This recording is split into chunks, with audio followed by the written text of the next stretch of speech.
গন্তব্যে পরিচয় তার সাথে, ঠিক গল্পের শুরু যার সাথে।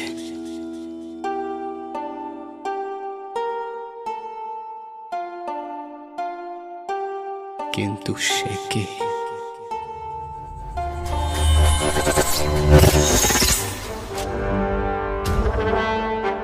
তোমার জাতের কোনো অপরাধ নেই, অপরাধ সেই জাতের যেই জাত জাত সৃষ্টি করেছে।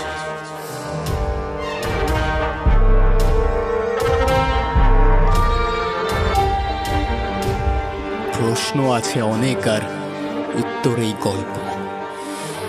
সেই গল্পের সূত্রে আমার এই জন্ম।